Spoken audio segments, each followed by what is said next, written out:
Hello दोस्तों, welcome to my class. आज हम डिस्कस करेंगे चार गाफ का नियम। चार गाफ का नियम क्या कहता है, ये किससे रिलेटेड है? तो ये डीएनए से रिलेटेड है।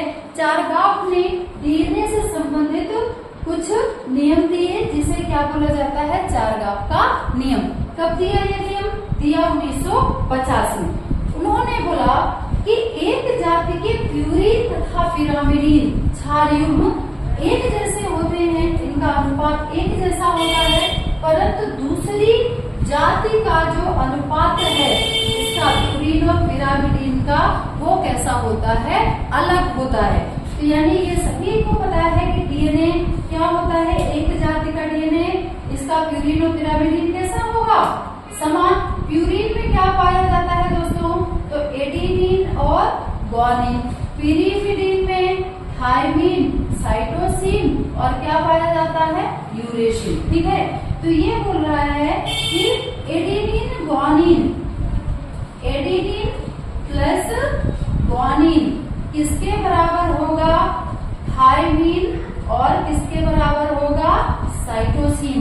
एडेनिन और ग्वानिन का अनुपात किसके बराबर होगा, थायमिन और साइटोसिन। इसका नाम तो आपको पता ही होगा, एडेनिन, और ये आपका क्या है, ग्वानिन। इसको क्या बोलते हैं, थायमिन, और इसको क्या बोलते हैं, साइटोसिन। ठीक है, और अगर हम आरएनए देखेंगे तो थायमिन की जगह यूरेसिल हो जाएगा। ठीक है, तो ये आपका क्या है, प्यूरिन। ये क्या है, प्यूरिन, एडेनिन और ग्वानिन, और ये थायमिन और साइटोसिन आपका क्या है, पिरिमिडीन। ठीक है, तो इन दोनों का अनुपात कैसा होगा दोस्तों, बराबर। दूसरा नियम क्या कह रहा है कि एडेनिन की मात्रा थायमिन तथा ग्वानिन की मात्रा हमेशा साइटोसिन की बराबर होती है। मतलब A बराबर किसके होगा, T के, और G बराबर किसके होगा, C के। ये ध्यान रखिएगा। यहाँ पे एडेनिन ग्वानिन का अनुपात किसके है, थायमिन साइटोसिन, किसमें, एक जाति में, लेकिन अलग अलग जातियों में ये अनुपात अलग होगा।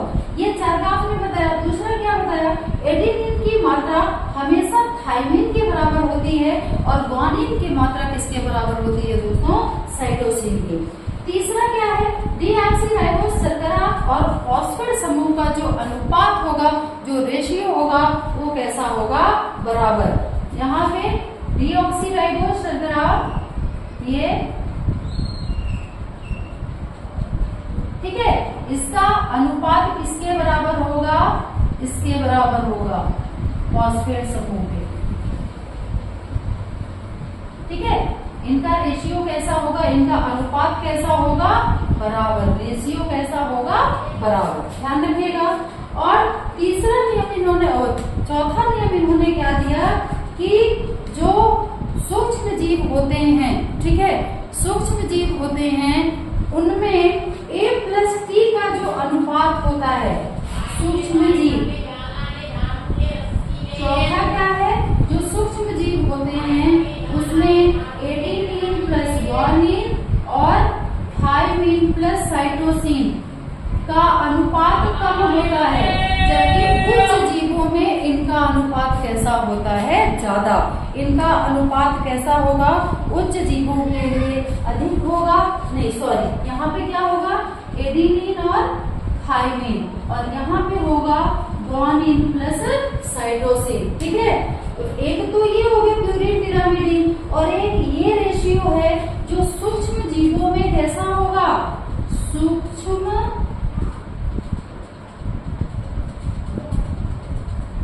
जीवों में कैसा होगा, कम, और उच्च जीवों में